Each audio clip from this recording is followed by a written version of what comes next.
The morning mist clung to the gravel parking lot of Iron Creek Range like a shroud, and Rachel Martinez pulled her weathered Ford pickup into the back corner, away from the cluster of expensive tactical vehicles near the entrance. She preferred the shadows, the spaces where conversations died and questions went unasked. The shooting facility sat just outside Quantico, one of those hybrid civilian-military operations where weekend warriors came to play soldier alongside the real thing.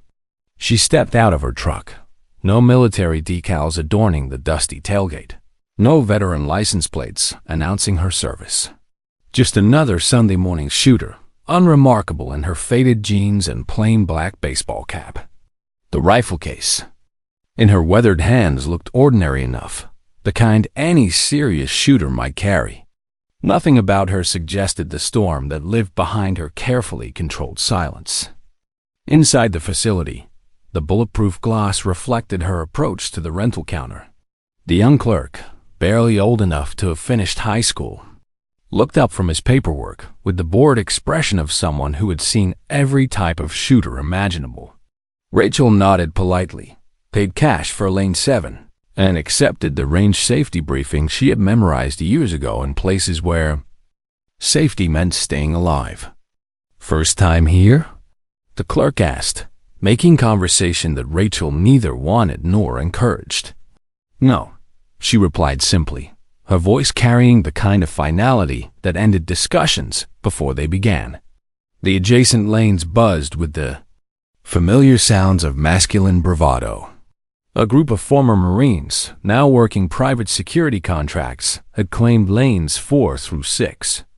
Their expensive gear gleamed under the fluorescent lights, and their voices carried the confident edge of men who had seen combat and lived to profit from it. Rachel recognized the type immediately, the kind who wore their service like a badge and measured their worth in deployment stories. Marcus Torres, thick-necked and broad-shouldered, noticed her methodical setup routine through his peripheral vision. He nudged his teammate, Kevin Martinez, with an elbow that spoke louder than words. Both men had served their country with honor, but the transition to civilian life had left them hungry for validation, constantly measuring themselves against anyone who dared share their domain. $5 says she's never handled anything bigger than a .22, Torres whispered, his voice carrying just enough to reach the surrounding lanes. His teammates chuckled, placing small side bets while pretending to focus on their own equipment. Rachel heard every word, as she had heard similar words in a dozen different languages across 3 continents. She had learned long ago that the loudest voices often belong to the emptiest chambers. Her hands moved with practiced efficiency, assembling her rifle with the kind of muscle memory that came from years of stakes higher than weekend bragging rights. The range clock showed 8:45 in the morning. Sunday services would be starting soon in the churches scattered across Virginia, but Rachel had found her own form of worship in the precision of perfectly placed shots. She adjusted her shooting mat, checked her scope settings, and settled into the familiar rhythm that had once meant the difference between mission success and catastrophic failure. Behind her, the former Marines continued their commentary, unaware that they were about to witness something that would challenge everything they thought they knew about skill, service, and the quiet strength that needed no announcement. Rachel chambered her first round, feeling the familiar weight of the rifle against her shoulder, and prepared to remind everyone within earshot that the most dangerous opponents were often the ones who said the least. The morning was about to become unforgettable, though none of them knew it yet. The .308 Winchester barked once, the suppressed report cutting through the morning air like a blade through silk. Rachel's first shot punched a perfect hole dead center in the 100-yard target, and the familiar recoil rolled through her shoulder like an old friend returning home. She worked the bolt with mechanical precision, ejecting the spent brass with the kind of efficiency that spoke of countless hours beyond the civilian world. Torres stopped mid-sentence, his joke about school teachers dying in his throat. The Group of former Marines had gone suddenly quiet, their attention drawn to the methodical rhythm coming from lane 7. Rachel's second shot joined the first, then the third, each one finding its mark with the kind of consistency that defied explanation. "Luck," Martinez whispered, though his voice carried less conviction than it had moments before. Rachel's breathing remained steady, controlled, the kind of respiratory discipline that came from operations where a single exhale could mean the difference between mission success and body bags. She fired her 4th round, then her 5th, each shot tearing through the same ragged hole in the target's center mass. The wind flags hung limp in the morning air, but she made minute adjustments anyway, compensating for variables that others couldn't even detect. Bill Crawford, the range manager, emerged from his office to investigate the source of the impossibly consistent shooting. A retired Army sergeant with 20 years of experience, he had seen every type of marksman imaginable, but something about the woman in lane 7 made him pause. She moved with the kind of economy that suggested training beyond what most civilians ever encountered. "Who is she?" he asked the young clerk, who could only shrug and point to the sign-in sheet where she had written simply "R. Martinez" in block letters. Shot 6, shot 7, shot 8, each one joining the growing cluster. At the target center, creating a single ragged hole that would have impressed competitive shooters half her age. Rachel's shooting stance remained textbook perfect, not the aggressive tactical posture favored by the contractors in the adjacent lanes, but the refined technique of someone who had learned fundamentals under circumstances where failure meant consequences beyond wounded pride. Torres and his team had stopped pretending to focus on their own targets. They watched openly now, their earlier confidence replaced by something approaching professional respect. The woman never looked their direction, never acknowledged their presence, simply continued her work with the kind of intense concentration that suggested serious business rather than recreational shooting. 9. Martinez counted quietly, watching. The scope through his spotting scope, all center mass. Wind's picking up, but she's not even using a wind meter. Rachel consulted her notebook, handwritten entries that appeared to contain detailed ballistic data accumulated over years of experience. She made a minute adjustment to her scope, a quarter click that most shooters would have overlooked, then settled back into position. Her 10th and final shot completed the string, punching through the same hole with mechanical precision. The range had grown quiet, other patrons drawn by the sound of consistently perfect shooting. Even the range safety officers, typically focused on preventing accidents rather than admiring marksmanship, found themselves watching her technique with professional interest. Rachel cleared her rifle, engaged the safety, and began her methodical cleanup routine. Torres approached hesitantly, his earlier arrogance replaced by genuine curiosity. "Ma'am, that was some incredible shooting. Where did you train?"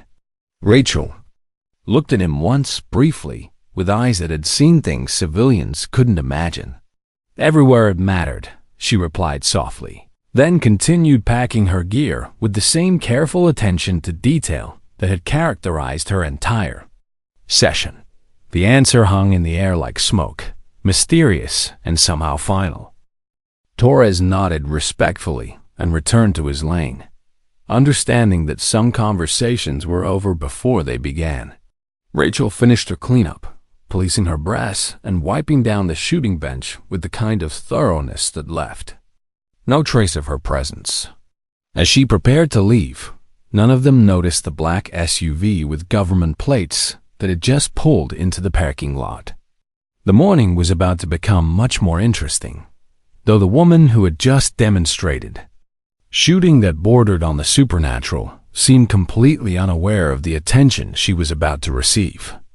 Captain James Reynolds stepped out of the black SUV like a man accustomed to command, his Navy utilities crisp despite the early hour.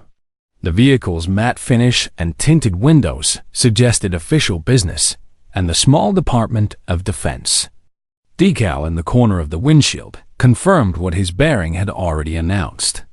This was someone who operated in circles where questions weren't asked and answers weren't given freely.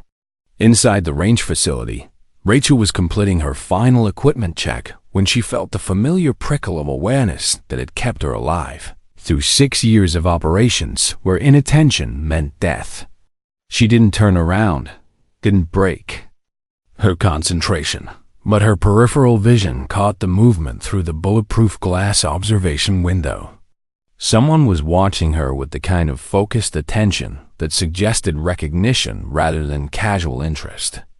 Reynolds had spotted her immediately, his eyes drawn to the woman in the black cap who moved with the kind of efficiency that marked her as former military.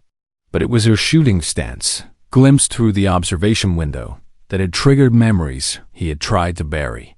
The precise grip, the controlled breathing, the way she worked the bolt with mechanical precision.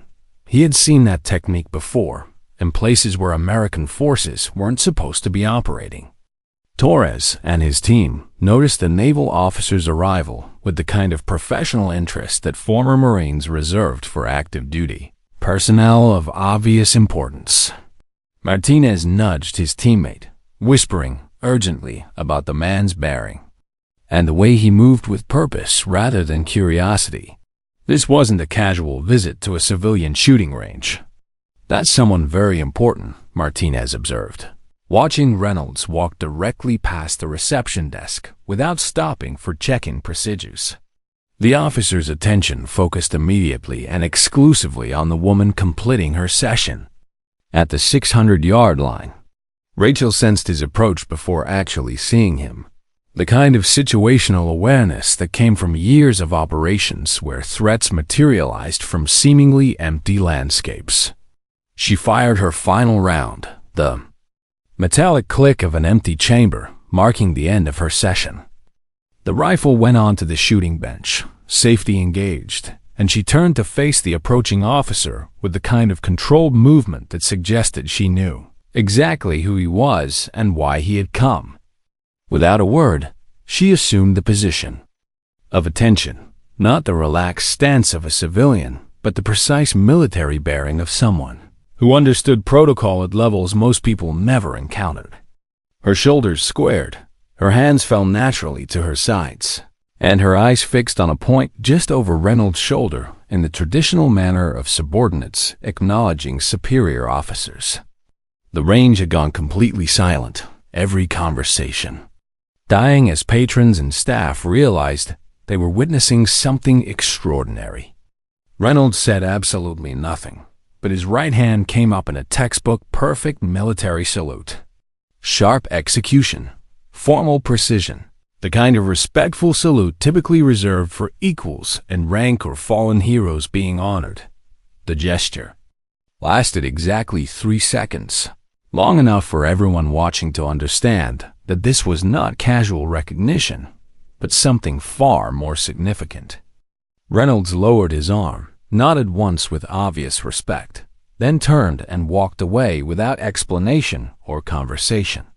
The entire exchange had occurred in complete silence, but the message was unmistakable to anyone who had ever served. Rachel returned the salute briefly, her response as precise as her shooting, then resumed packing her equipment as if nothing unusual had occurred. But around her, the range buzzed with excited whispers and speculation. The young clerk came running outside, practically stumbling over himself in his eagerness to understand what he had just witnessed. "Ma'am, excuse me, but who are you exactly?" he asked breathlessly, his voice carrying the kind of desperate curiosity that demanded answers. Rachel finished zipping her rifle case, picked up her shooting notebook, and looked at him with the finished. Rachel finished zipping her rifle case, picked up her shooting notebook, and looked at him with the same calm expression she had maintained throughout the morning. "Nobody you need to worry about," she replied simply, shouldering her gear and walking toward the parking lot.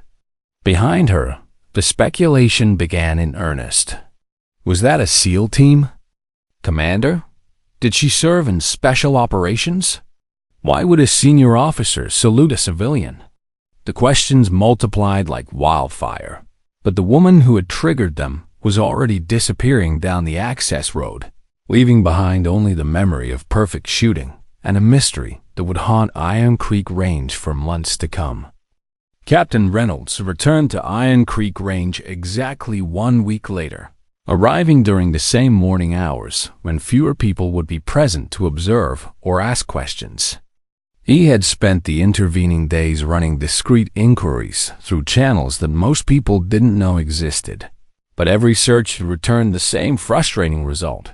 No matches in standard personnel records, no visible service citations, no obvious connection to explain the recognition that had compelled his salute. Bill Crawford, the range manager, looked up from his paperwork as Reynolds entered the small administrative office. The naval officer's bearing suggested official business, but his civilian clothes indicated an unofficial visit. Crawford had served long enough to recognize the signs of someone operating outside normal command structures. Did the woman in the black cap leave anything behind? Reynolds asked without preamble, his voice carrying the kind of authority that expected honest answers. Crawford shook his head thoughtfully. Nothing except the cleanest shooting lane I've ever seen. She policed her brass, swept the area, even wiped down the bench. Most professional cleanup I've witnessed in 20 years of managing this facility. But Reynolds had already begun working through unofficial military networks, where information traveled faster than official channels. Discreet phone calls were made to contacts at various intelligence agencies, background checks initiated through databases that operated in the shadows of government bureaucracy. The woman's shooting technique had triggered memories that refused to fade, and Reynolds found himself compelled to understand why. The breakthrough came from an unexpected source. Chief Petty Officer Williams, now retired but still connected to the community of special operations veterans, whispered a specific name during a classified conversation that took place in a secured facility outside Washington. The name was spoken carefully, with the kind of reverence reserved for legends that most people assumed were fictional. Check the archived files for Task Force Ember operations dating 2003 through 2009, Williams suggested, his voice carrying the weight of someone who had seen classified material that would never be declassified. Highest security classification, sealed database, accessible only through special authorization. Reynolds used his security clearance to access files that existed in a digital vault protected by layers of encryption that would have impressed cybersecurity experts. The heavily redacted personnel file slowly revealed the existence of operator. Designation 4 Kilo 113. Operational call sign Vera. No legal last name listed, no hometown or family information. Just mission summary logs that read like military fiction. The statistics were staggering. 71 confirmed sniper eliminations during critical operations. 19 separate Overwatch interventions that prevented friendly casualties. 1 emergency extraction mission, officially classified as technically impossible given available resources. Her personnel file contained operational summaries from Somalia, Iraq, Afghanistan, and locations that were still classified years after the missions had ended.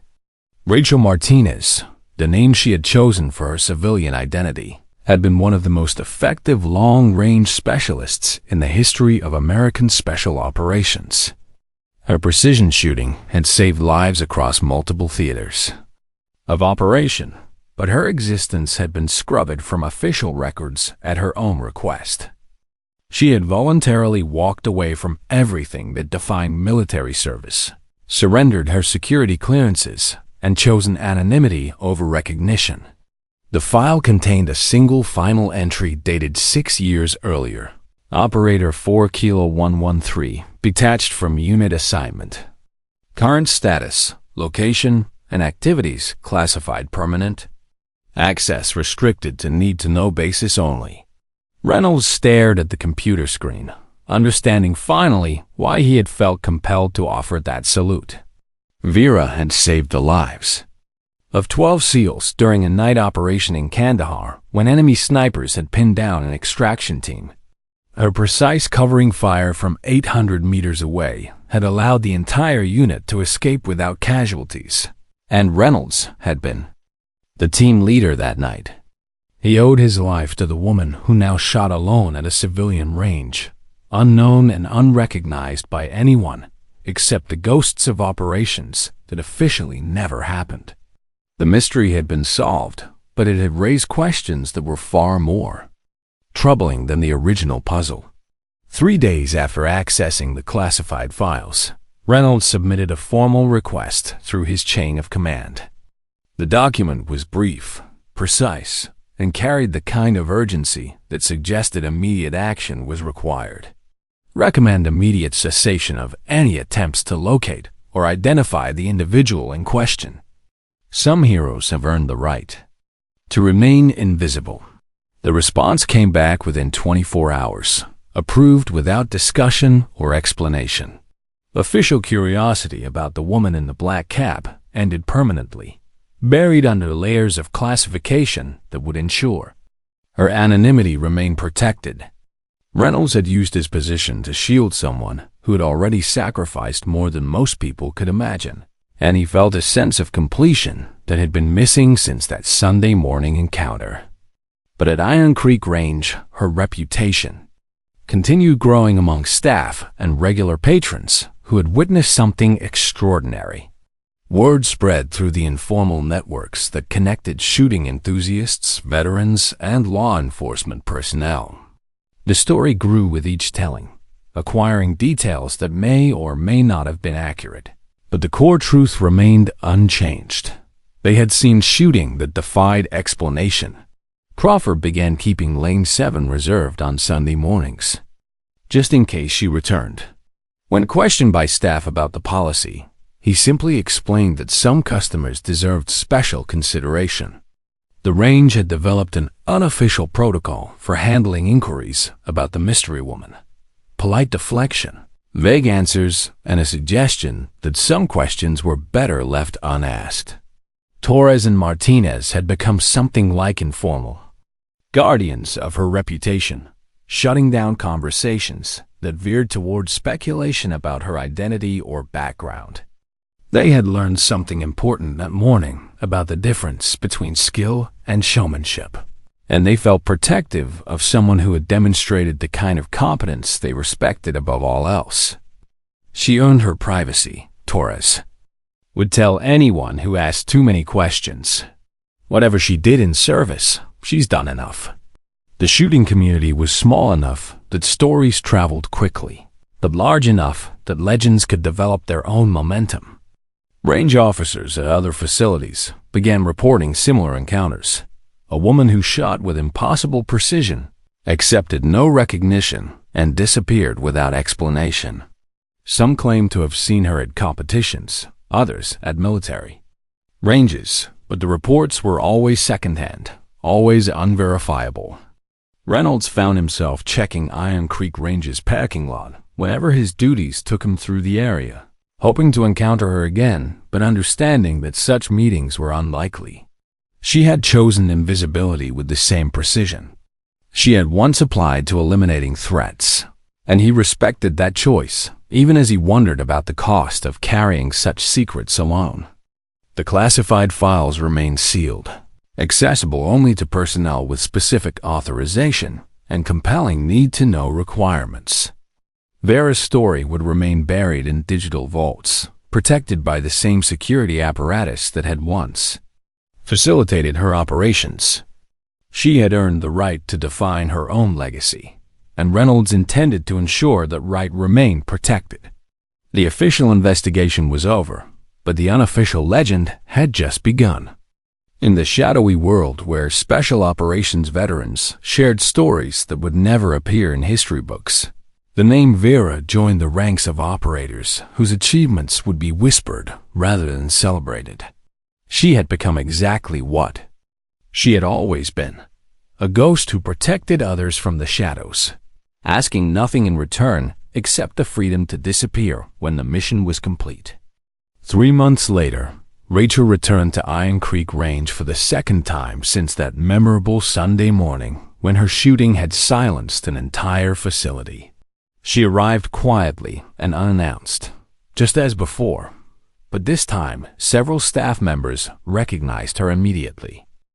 Word spread quickly among the patrons with the kind of respectful urgency that suggested they understood they were about to witness something special.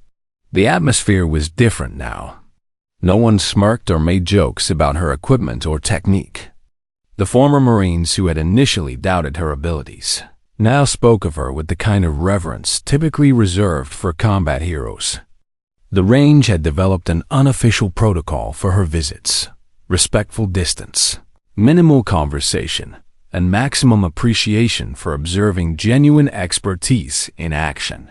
Rachel acknowledged the young clerk behind the counter with the same polite nod she had used months earlier, and somehow Lane 7 remained available despite the Sunday morning crowd.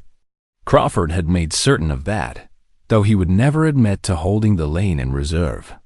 She moved through her familiar routine with the same methodical precision, but there was something different about her bearing, a slight relaxation in her shoulders that suggested she had found a measure of peace in this unexpected sanctuary. Her shooting session followed the familiar pattern: 20 precision rounds at varying distances, methodical equipment maintenance, and careful cleanup that exceeded facility standards. Other patrons watched from the observation area, but they maintained the respectful distance that her reputation had earned. She had become something between a legend and a ghost, present but untouchable, real but somehow existing outside normal. Social conventions. As she prepared to leave the range building, counting out exact change to paying cash, a young woman approached hesitantly from the observation area. The girl appeared nervous but determined, maybe 19 years old, wearing a college sweatshirt and carrying herself with the uncertain confidence of someone stepping far outside their comfort zone. "Excuse me, ma'am," she began softly, then stopped, clearly struggling with how to continue. Her hands trembled slightly, and her voice carried the kind of emotional weight that suggested this encounter was more than casual curiosity. Rachel paused in her departure, turning to give the young woman her complete attention without impatience or annoyance. Years of command experience had taught her to recognize when someone needed to be heard, and something about this girl's manner suggested important unfinished business. "Ma'am, did you really serve with Task Force Ember?" the girl asked, her voice barely above a whisper. The question hung in the air like a challenge, impossible to answer without revealing information that was supposed to remain classified. Rachel's expression didn't change, but something shifted behind her eyes, a careful calculation of how much truth to reveal and how much protection to maintain. The name Task Force Ember was supposed to be buried in classified archives, inaccessible to civilians who had no need to know about operations that officially never happened. "No one's supposed to know that designation," she replied evenly, her voice carrying the kind of controlled concern that suggested this conversation was entering dangerous territory. The girl fumbled with her words, clearly embarrassed by whatever she was trying to say. Her emotional state suggested this was more than academic curiosity. This was personal in ways that transcended normal interest in military history. "I'm sorry, I didn't mean to ... she began, then stopped, gathering courage for what came next. "My brother said if you ever came back here, I should tell you thank you. Thank you for saving him." The words hit Rachel like a physical blow, unexpected and emotionally devastating. She studied the girl's face more carefully, searching for family resemblances or familiar features that might connect to memories from operations years past. Somewhere in her mental catalog of faces and voices, she was looking for connections that would make this encounter make sense. He made it out? she asked simply, her voice carrying the kind of careful hope that suggested she had asked similar questions before and received answers that weren't always positive. The girl nodded enthusiastically, tears beginning to form in her eyes as she reached into her pocket and pulled out a small photograph. The image showed a young man in military fatigues, smiling at the camera with the kind of relief that suggested he had survived something that changed his understanding of mortality. Rachel recognized him immediately, not his face, but the circumstances that had brought him into her crosshairs years ago. He's married now, has 2 kids, got his engineering degree on the GI Bill. The girl continued, her voice strengthening with each word. He said he never got to thank the sniper who kept him alive during his last deployment. He said you were so far away he couldn't even see you, but your shots kept the enemy from advancing on his position. Rachel remembered the mission now, one of dozens that had blurred together in her memory, but apparently remained crystal clear in someone else's. A routine patrol that had turned into a nightmare when insurgents had pinned down an American unit in an abandoned village outside Kandahar. She had been positioned on a ridgeline 800 meters away, providing overwatch protection for what was supposed to be a simple reconnaissance mission. The memory came flooding back, the frantic radio calls, the desperate voices of soldiers who suddenly found themselves outnumbered and outgunned. She had spent 4 hours in that position, systematically eliminating threats while the trapped unit called for extraction. Her shots had kept the enemy at bay long enough for helicopter support to arrive, but she had never learned the names of the men she had saved. Staff Sergeant Danny Rodriguez, the girl whispered, as if speaking her brother's name would somehow complete a connection that had been waiting years to be made. He was the radio operator for that patrol. He said the sniper fire was so precise it had to be someone special, someone who could shoot like that under pressure. For the first time since anyone at the range had observed her, Rachel's careful composure softened slightly into what might have been the beginning of a smile.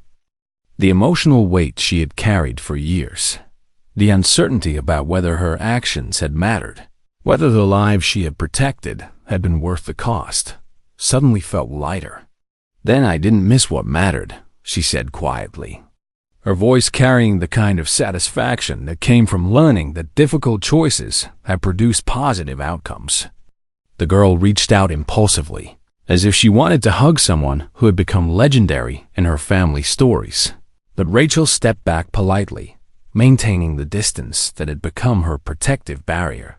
Some connections were too profound for casual physical contact, and this moment required the kind of respect that expressed itself through restraint rather than familiarity. He talks about you sometimes, the girl continued, wiping tears from her eyes. He says he never saw you, never knew your name, but he owes his life to someone who chose to stay hidden. He said that made you even more of a hero because you didn't do it for recognition. Rachel shouldered her rifle case and walked toward the parking lot, leaving the young woman standing in the range lobby with tears streaming down her face. But this time, her departure felt different, not like an escape, but like a completion. She had learned that her invisibility had been a choice rather than a burden, and that the lives she had protected were thriving in ways that made every sacrifice worthwhile. Crawford approached the girl gently, recognizing the emotional intensity of what had just occurred. "Are you okay, miss?" he asked, offering the kind of paternal concern that came naturally to former military personnel who understood the weight of service. "She saved my brother's life," the girl whispered, her voice carrying the kind of awe that suggested she had just met someone who existed more in legend than reality. "And she doesn't even want credit for it." Crawford nodded with understanding, watching through the window as Rachel's pickup truck disappeared down the access road. "Some heroes don't do it for recognition," he said quietly. "They do it because someone needs saving." Rachel never returned to Iron Creek Range, but her legend remained carefully preserved in the stories shared among staff and patrons who had witnessed something extraordinary. The Lane 7 that Crawford had reserved for her Sunday morning visits eventually returned to normal rotation, but the memory of perfect shooting and mysterious recognition continued to influence the facility's culture in ways that surprised everyone involved. Torres and Martinez established an informal tradition of sharing her story with new members, not as gossip, but as an example of the kind of quiet professionalism that deserved respect. They had learned something important about the difference between skill and showmanship, and they felt responsible for ensuring that lesson wasn't lost on the next generation of shooters, who might mistake volume for competence. The young woman who had thanked Rachel for saving her brother became a regular visitor to the range, learning to shoot with the kind of dedication that suggested she was honoring a debt that could never be fully repaid. She never spoke about the encounter again, but her presence served as a living reminder that some stories were more important than the people who told them. Captain Reynolds received a promotion 6 months later, his career advancing through the ranks of naval special warfare with the kind of steady progression that suggested exceptional competence. He never spoke about the classified files he had access to, or the protection he had provided to someone who had earned the right to remain invisible. Some acts of service were their own reward, requiring no recognition beyond the satisfaction of doing what was right. The shooting community is small enough that legends travel quickly, but large enough that truth becomes impossible to separate from mythology. Stories about the mysterious woman who shot with impossible precision appeared in forums and social media groups, each telling acquiring details that may or may not have been accurate.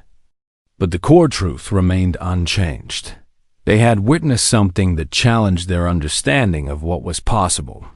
Crawford kept a small notebook in his office, recording the stories and observations that had accumulated around Rachel's visits. He never intended to publish the information or share it beyond his immediate circle, but he understood that some events were too significant to be forgotten entirely. The notebook became a kind of informal archive, preserving the memory of someone who had chosen to remain anonymous.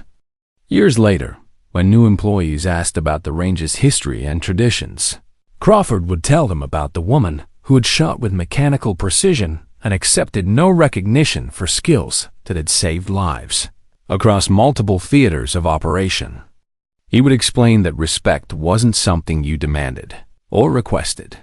It was what followed you long after you stopped asking for it, earned through actions that spoke louder than words or uniforms.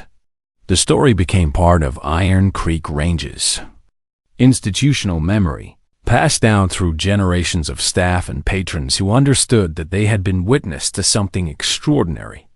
In a world where social media made everyone famous for 15 minutes, they had encountered someone who had chosen invisibility over celebrity, service over recognition, and mystery over explanation.